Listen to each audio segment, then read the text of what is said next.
All right, thanks for joining me, everyone. Charles Moscowitz here. Susan Bradford's my guest, and Susan's the author of many interesting books. Susan, just introduce yourself a bit, talk about some of your books. Sure. I'm an investigative journalist. I worked for Fox News Channel, CBS News, Voice of America. I was speechwriter for Michael Howard, who was Shadow Foreign Secretary. I was also speechwriter for the Korean ambassador, Sung Chul-young. And I earned my master's degree from the University of Essex. And while I was a postgraduate, I founded the European Review, which became the departmental publication for the Center for European Studies.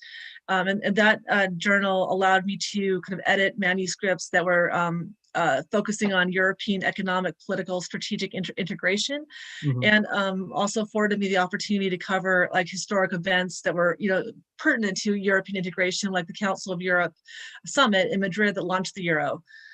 So, Well, what's interesting to me, Susan, is that your credentials, your pedigree, you are classically what we might euphemistically describe as a deep stater, by yeah, your background, and yet your books you are on fire in terms of blowing the whistle on what we euphemistically call the deep state. Now, I mean that term in the very broadest sense.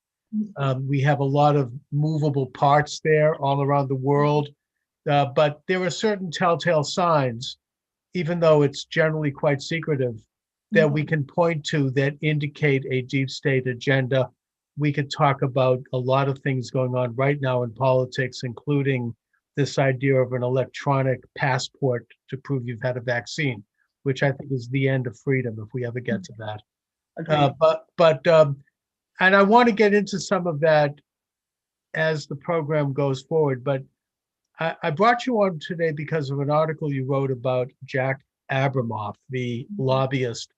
It's kind of a complex subject. There are a lot of names involved of people that we don't know, but your research uncovered some very interesting things about the scandal that enveloped Jack Abramoff back in the early part, about 2005, 2004, during the Bush administration. He had been a lobbyist representing Native American tribes and representing the North Mariana Islands. Mhm. And he ended up going to prison, and he wrote a book about it, which I actually read, and I interviewed Jack Abramoff. And his book exposes the underbelly of all of the lobbying endeavors and how the thing that I took away from it, and you can certainly elaborate, Mhm. is that much of our laws, our regulations, are actually written by these sort of code writers, these unelected attorneys and activists who salt these things into the law. I mean, you don't even see them there. And most congressmen, when they promote a bill, they don't even know what it's in it.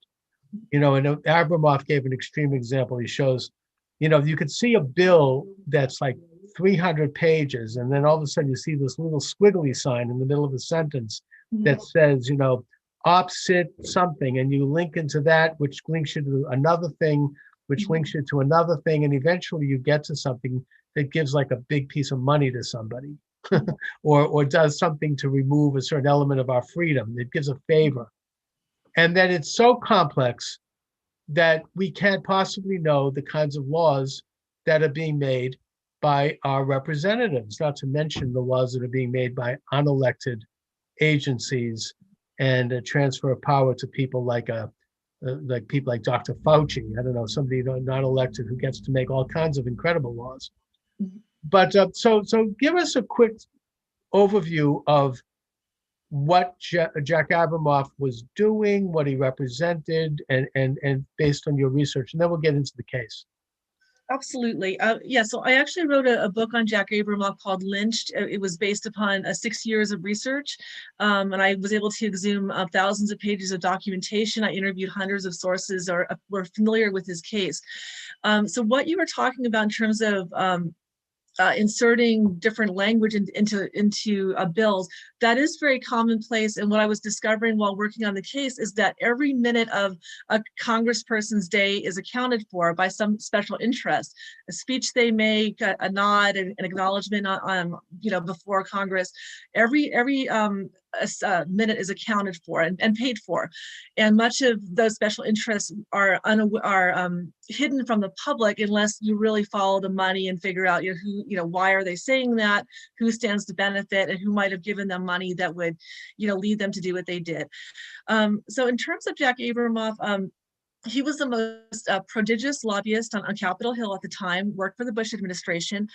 And he was sort of an outsider, even though he became the ultimate insider. He entered Indian country, which is what I found out later, is the area where the deep state was able to establish a presence and then project itself throughout the country and ultimately establish this kind of deep state around the whole nation. Mhm. The Indian tribes were self-contained, government subsidized markets. So they would have numerous, products and services that were guaranteed. They had a customer base, tribal members. They didn't have to monitor the prices. They could set whatever they wanted, and the taxpayer would be left on the hook.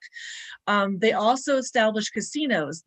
In most cases, the casinos were subsidized by taxpayers, and they were typically the result of settlements, that were pulled together to establish a casino.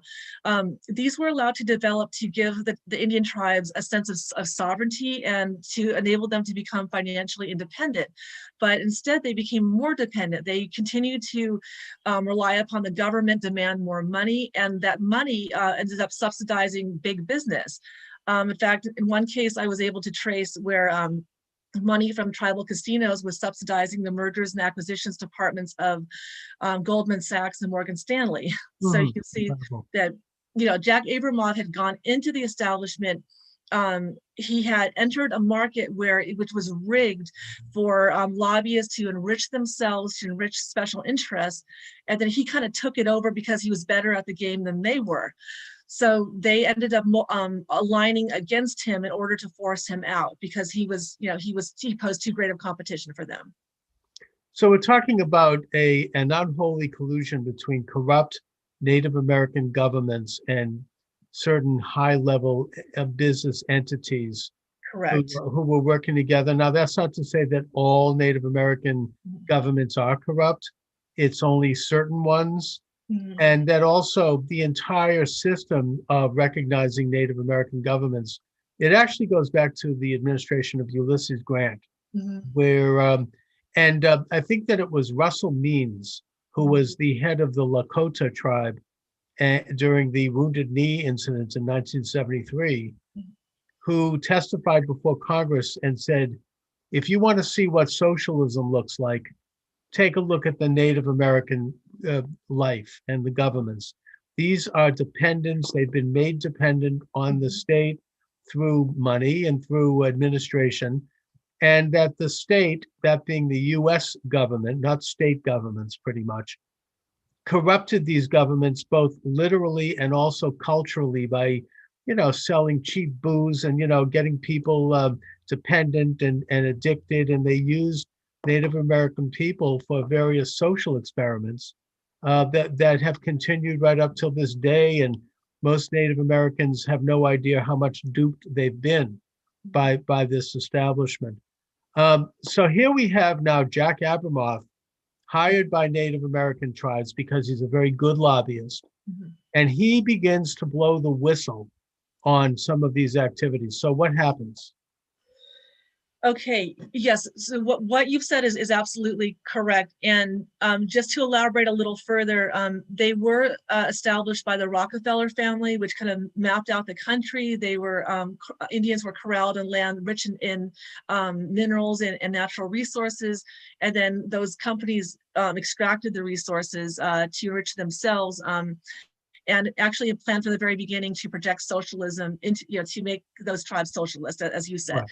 That's right. So Jack Abramoff he was representing the tribal interest. Like there was always a tribal interest and then an interest that was fictitious.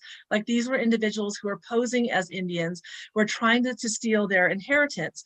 So one by one, Jack Abramoff was usurped, or he was removing lobbyists who were representing the corrupt tribal interests. He was representing the interests of the genuine Native American people. He was accused of intervening in tribal elections, but the truth was that there was no intervention. The tribes confirmed that, but he did make his case to the Indian tribes. He told them what he could do for them. They voted en masse to get him elected because they thought he is our only chance. Once he got, they were able to get their own people into power. They then elected to hire him.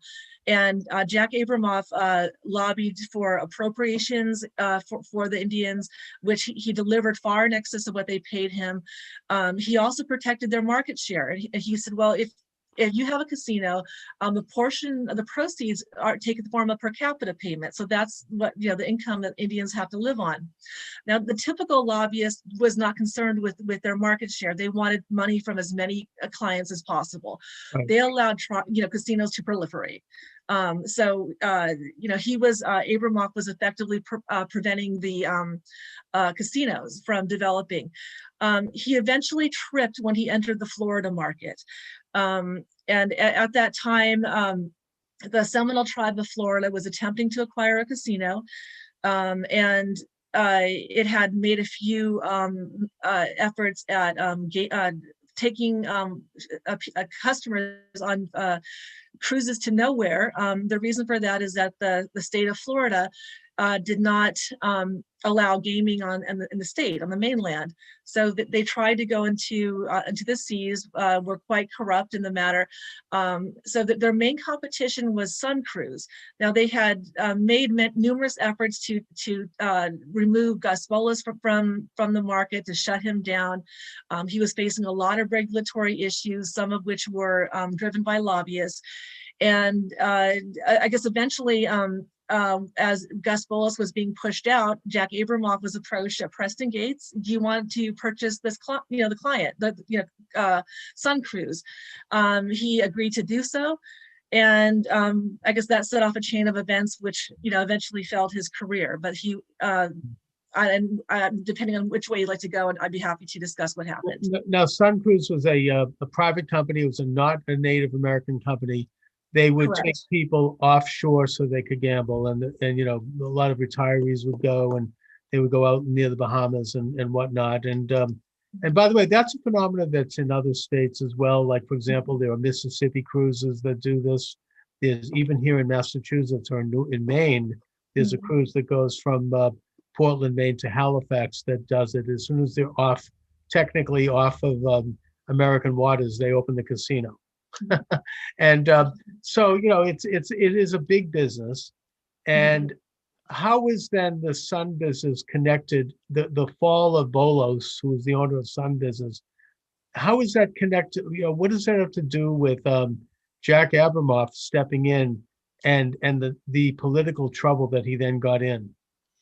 Okay, so the establishment was invested in the Indian tribes. There was so much money to be made.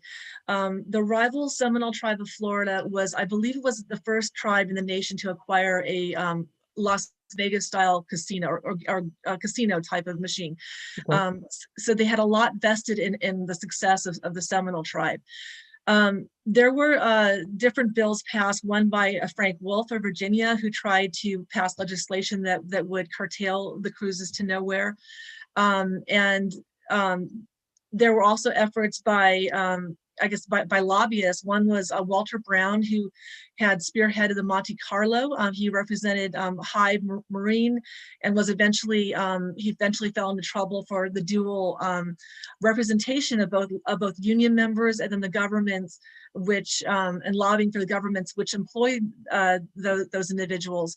So there was a lot of corruption within the game boating industry, and so Gus Bolas was like really the sole game in town, and the Seminoles were trying to figure out how they could kind of shut him down. At the time, I guess Donald Trump, our former president, he had retained Greenberg Traurig as lobbyist to help the Seminole tribe acquire a casino. One of his former executives, Jim Allen, was a CEO of gaming for that tribe. And so they were lobbying aggressively. They had plans on acquiring the Hard Rock franchise, which was a massive undertaking, but they didn't have the money to do it. The only way By Hard Rock, you're talking about the Hard Rock cafes around the country? Hard Rock cafes, correct. Okay. Now, what did Trump have? I mean, did Donald Trump, this was when he was a private businessman, correct. He wanted to have a financial share in the Seminole business? Was that it? I believe so. I think his view was that he was unable to compete against the Indians since they were given a lot of tax advantages, and so he was given an opportunity, I believe, which might have been made possible by the Clintons, to get involved in the tribal gaming. And this was at a time when he was running casinos in Atlantic City. Correct. Okay, so we're talking about the whole business. So then Abramoff jumps in. How did Abramoff then run afoul of the government? When did he fall out of favor and why? That's a good question. He ended up partnering with a fellow by the name of Adam Cadan, who was a bankrupt, disbarred attorney. Abramoff was fairly shrewd. He had good judgment overall. And had he known about Cadan's background, he never would have gone into business with him. But Adam Cadan represented that he had sold his mattress business for a large sum of money. He knew Jack from their college Republican days, and he approached him with an opportunity to go into business together. So Jack made an agreement that he would they would split the closing costs, but that he would handle regulatory matters and the governmental aspects and business development while Cadan raised the money. Now, of course, as a bankrupt, disbarred attorney, Cadan had few options in which to earn money, so he reached out to the competition, which was the Seminole tribe of Florida. And you know that because he was the counsel to the St. Martin's Casino at a time when the Seminoles were investing there. Also, the bank at the center of the alleged fraud within the deal, Foothill Wells Fargo, was represented by the same law firm which represented the tribe's financial advisor. So this was the tribe that they constructed the loan in such a way whereby Cadan would be able to acquire the fleet with no money down. They would create a fake wire transfer to lend the impression to the secondary lender that the money had been received, and then Bolus, who was the seller who wanted to retain a stake in the business, he was going to keep a stake, and then Adam would pay him what he was due after closing. But what Adam did is that after closing, he devalued the fleet in a post-sale inspection by the amount in which he owed Bolus, and then pushed Bolus out. So Bolus was there, he lost his business, it was sold for no money, and he was part of the fraud. So there was very little he could do to retain any interest in the business. So there were a lot of articles written about the controversies and the rivalries between these two men, which were making a lot of headlines. And then out of the blue, Bolus is shot. He was and killed gangland style. The mobsters who were associated with that murder were caterers on Cadan's with Sun Cruise, tied to the Gotti and Gambino families. They were mobsters from New York. And around this time, there was a lot of mob activity associated with the Seminole tribe. It was reported in the media. It was reported in gambling disclosure reports, and even one of the security guards who was who was warning law enforcement about this activity, he was fired from his job. But the Seminoles had a financial stake with the Broward County Sheriff's Department through like a security contract that they held, and the Broward County ended up investigating the Bolus murder. And I was able to talk to one of the attorneys of the mobsters, and he said that the Seminoles were always suspected of being responsible for that murder, but the investigation never went in that direction. But somehow after the murder, there was a lot of controversy in which Abramoff was accused of being guilty by association of having been so greedy that he stole this business from poor Gus Bolus and then murdered, and then ended up murdering him, to get away with it. But it was, this was conceived by the Seminole tribe.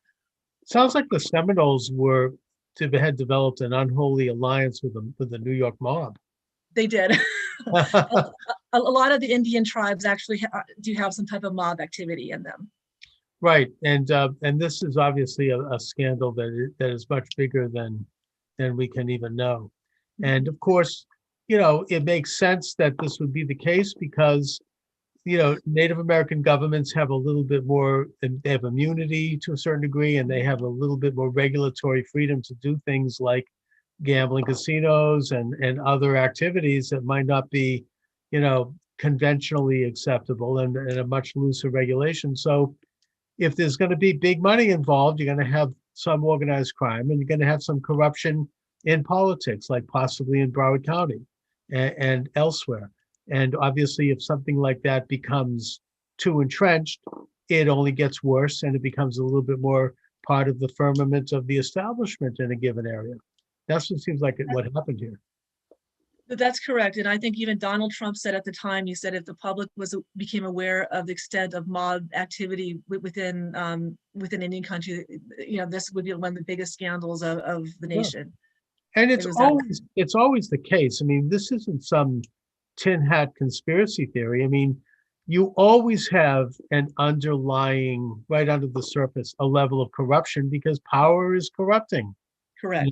And as Lord Acton said, an absolute power corrupts absolutely. I mean, if you have power, there's always going to be people who are going to want to take advantage of that. And that's why we have a system, at least on the surface, of justice and a separation of powers. So you can have some honest people competing with others and balancing power as a way to get to, to try to get to the bottom of it. So Abramoff then takes the fall. There's I don't know exactly what he was convicted of, but there was a big story that they showed him being taken out of his car and being, there he is with his yarmulke, and everything, and he's an Orthodox Jew, and they're carting him off to prison. How did it get to that point? Well, originally, Jack Abramoff had planned to sue Adam Cadan to recover his assets, but after the scandal, this happened.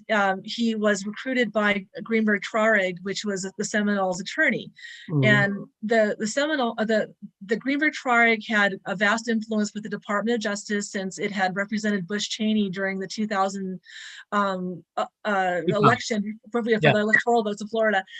So they had vast influence with the Department of Justice, ensuring that any investigation into Abramoff would be controlled by them.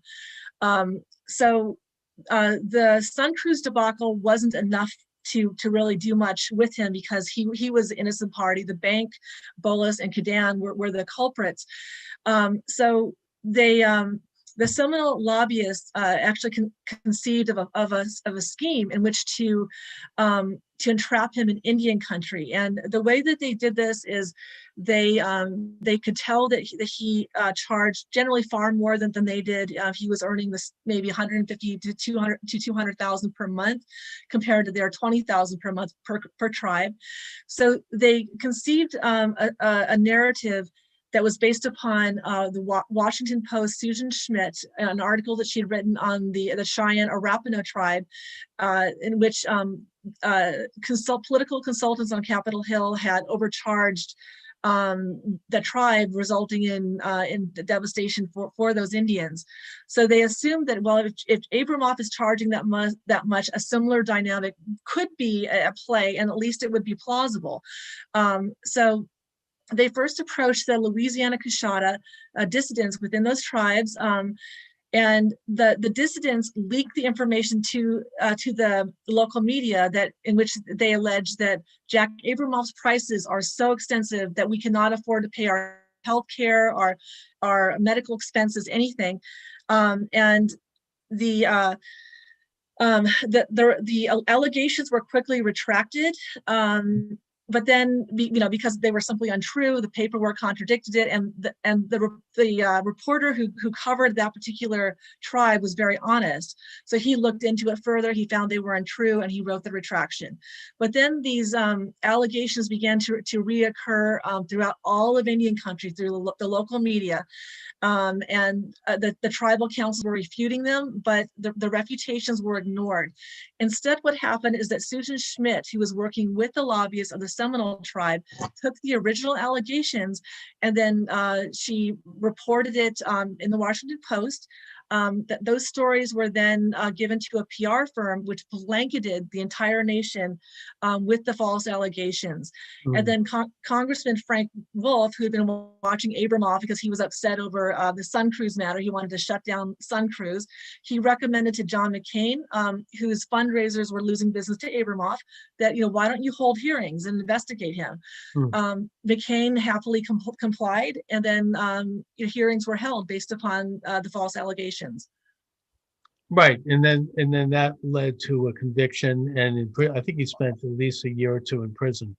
Yes, he did. Where do things stand today in terms of all of these controversies? In terms of Abramoff, you mean? Yeah. Or Abramoff and the Seminoles and all of it. Okay, so it's kind of a little complicated. I'll try to go into it. So during the hearings, of course, the witnesses reiterated the false allegations because they were being coached by said lobbyists. And as you said that, well, I guess after the hearings, the dissidents who participated in those hearings became tribal council members, right. And the tribes the members who hired Abramoff were pushed out.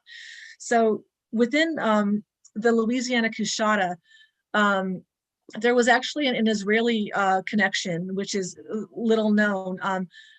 Senator Ben Nighthorse Campbell, who presided over the Abramoff hearings, who also attempted to acquire one of Abramoff's clients after he left Congress.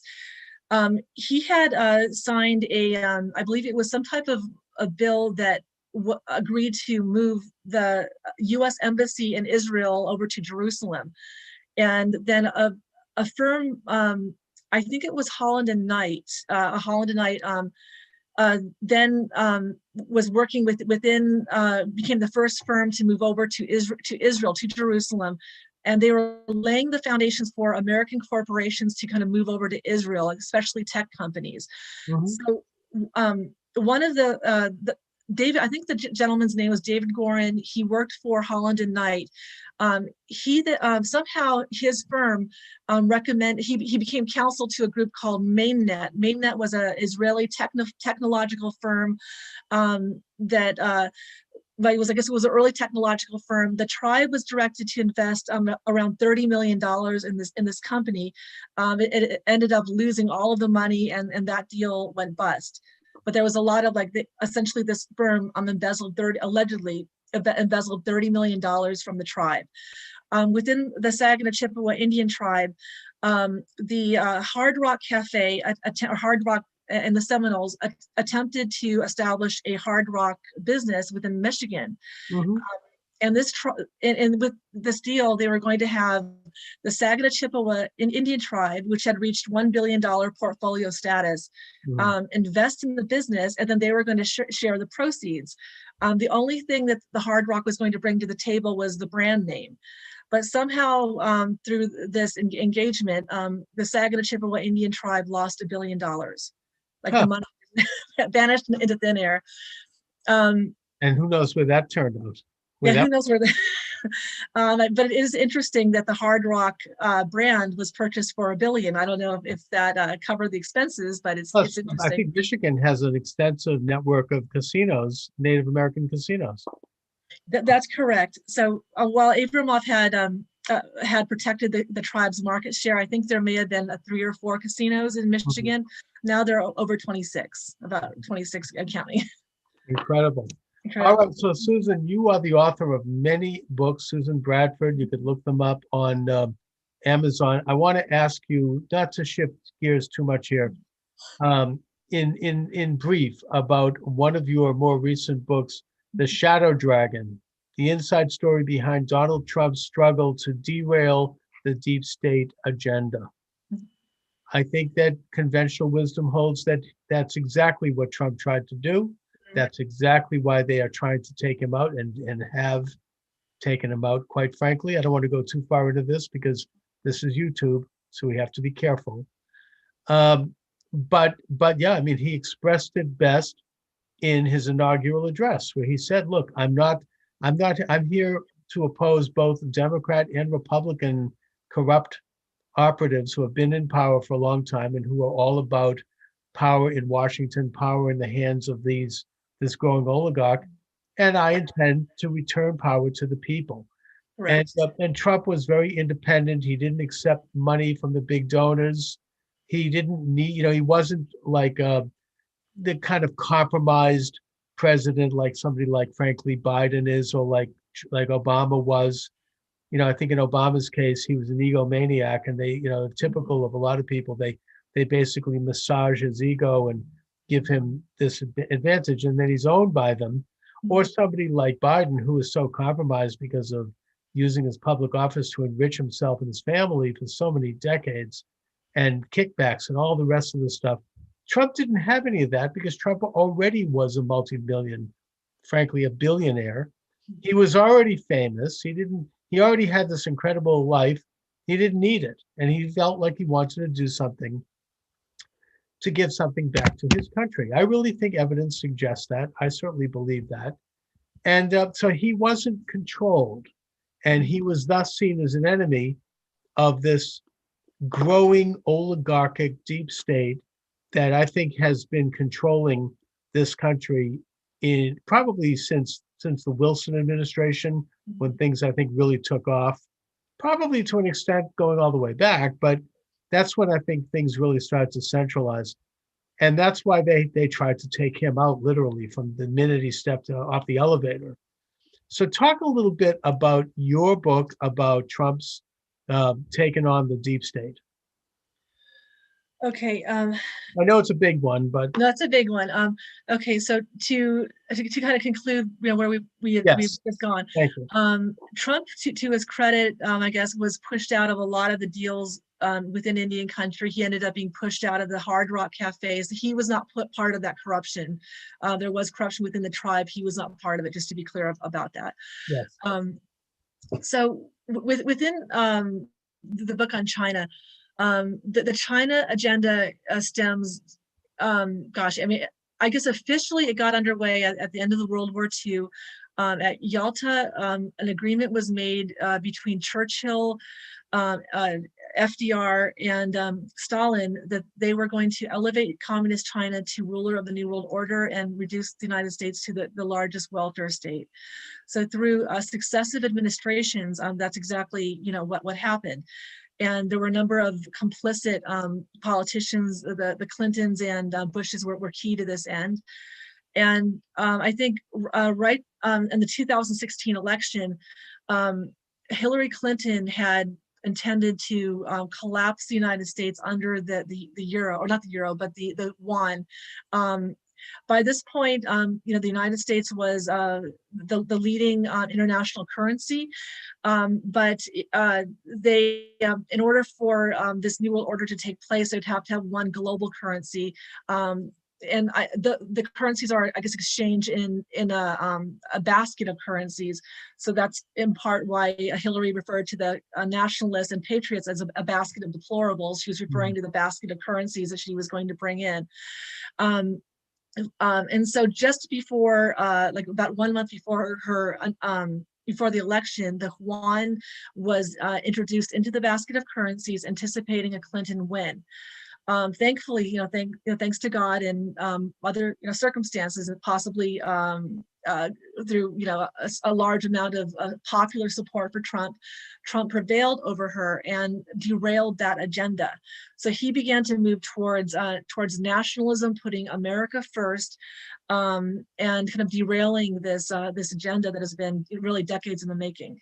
Yes, and I think that for whatever reason, the establishment was caught sleeping on They were. Day. They didn't really expect it. I mean, I think they were expecting Hillary to win by a landslide, and in fact, they felt that probably. And again, let's be careful. This is YouTube. I don't want to get shut down. They felt that, let's just say, it was predetermined, and it turned out that it just didn't fall that way. So they made sure that they would get it back 4 years later. I don't want to go too far into this. Again, I can get into this on my non-YouTube stations, but in the present atmosphere we're in right now, you're not free to discuss some things that can be proven. However, they have been successful in, I don't know if I'm allowed to use the word coup, so I won't, but put it this way. The present regime is very much a continuation of the policies that you're mentioning with regard to China.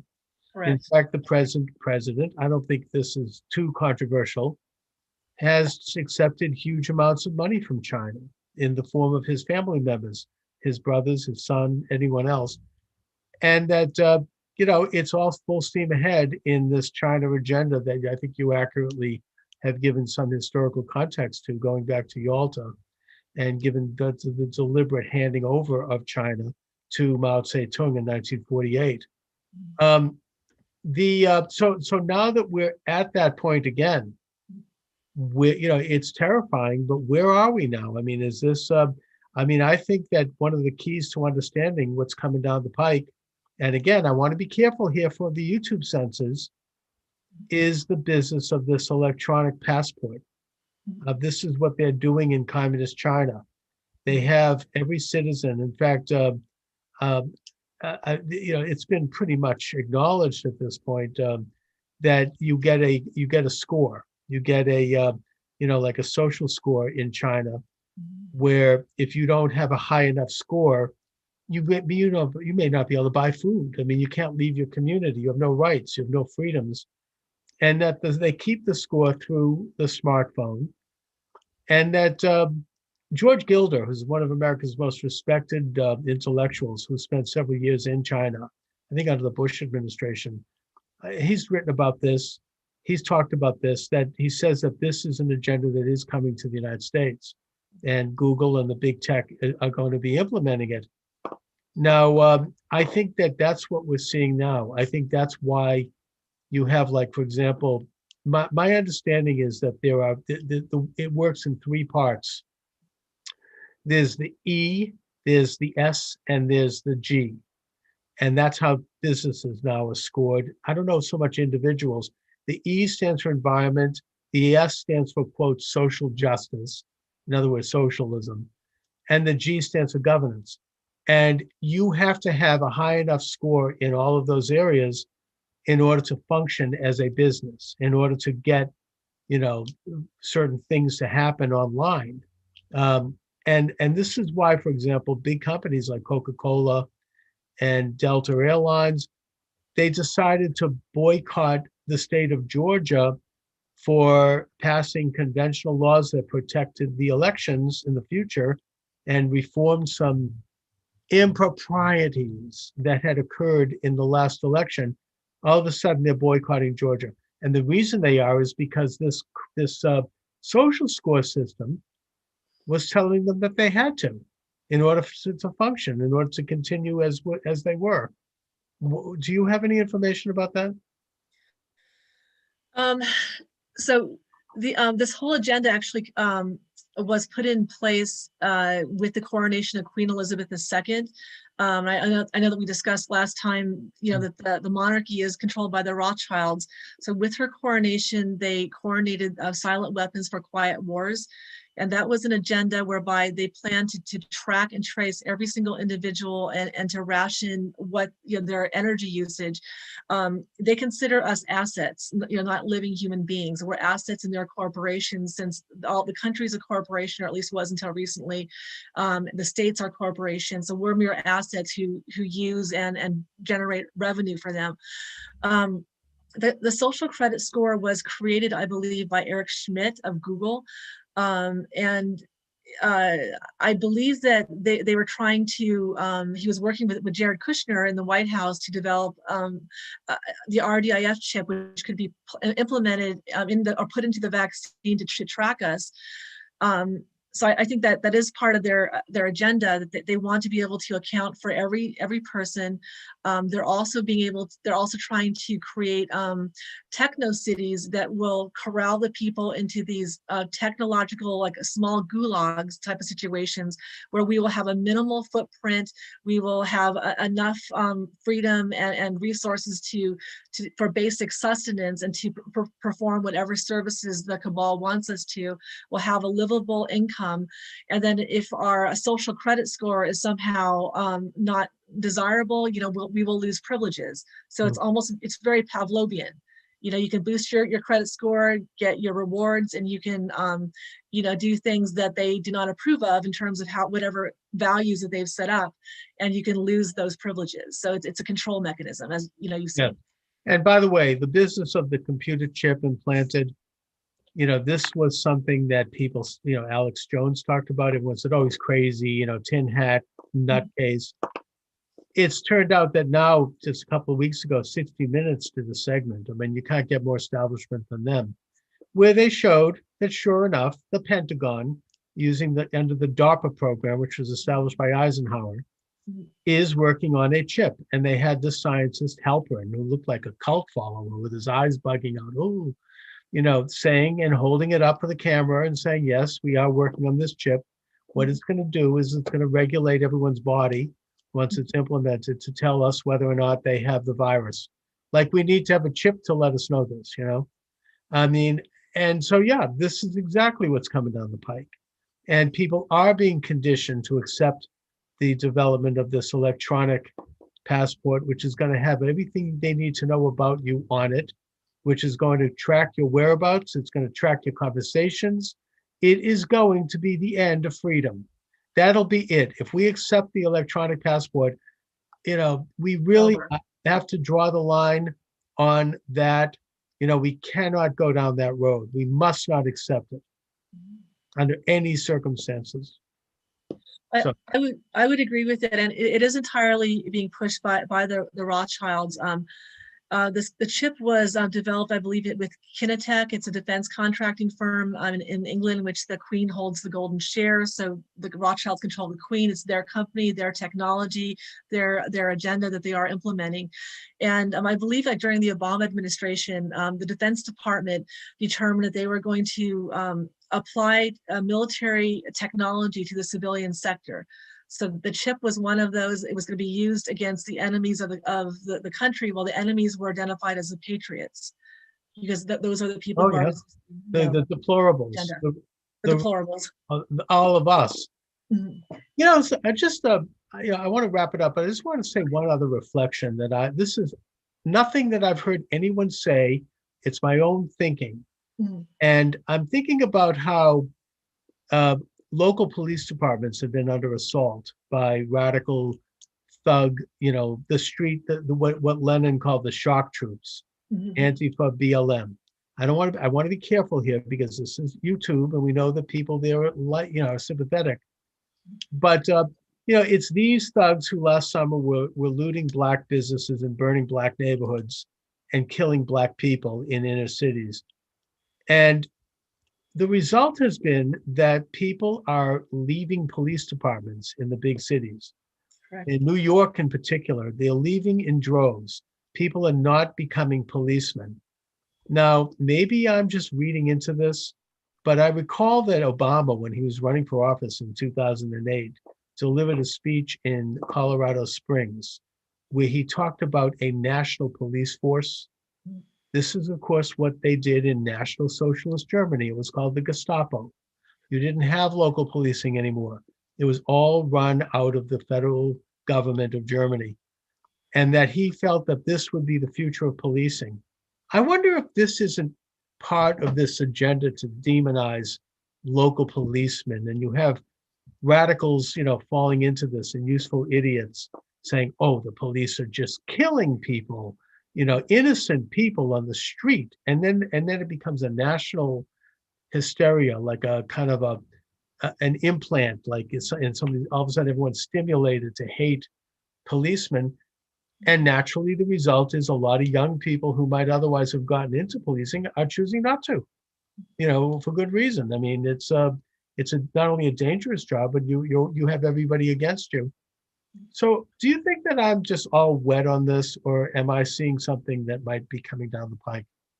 I think you're seeing something that is coming down the pike because, we discussed earlier, last time, the Rothschilds were behind Nazi Germany, and there's a formula that they follow. So they're implementing a kind of the Nazi Germany techniques here. And, you're talking like Black Lives Matter, BLM, they're sponsored by corporate America and the major banks and by these globalist churches. So the problem is being created by the Rothschilds, and the solution is what they had in Nazi Germany. So I think you're absolutely correct. And I just want to be on the record that I would dispute your mentioning the Rothschilds as the name, only because we don't really know. Let's not forget that the elites and the deep state, they operate in secret. They always have. And so as such, they're secret. We don't know who's behind it. And so I don't know I think it might be, for me, a little too easy to say, well, it's the Rothschilds or it's someone else. I think they're at the pinnacle. They're at the pinnacle. Okay, you're entitled to that opinion. I don't, my answer is that I don't know. I'm agnostic on that question because I don't know. But I think we do know an agenda that we can identify regardless of who's behind it. And that's kind of my approach to this. And I think that on that, we completely do agree. So Susan, let our listeners here and our viewers know where they can get your excellent books and information about your work. Thank you very much. My website is susanbradford.org, and that contains my books, my background, and links to Amazon.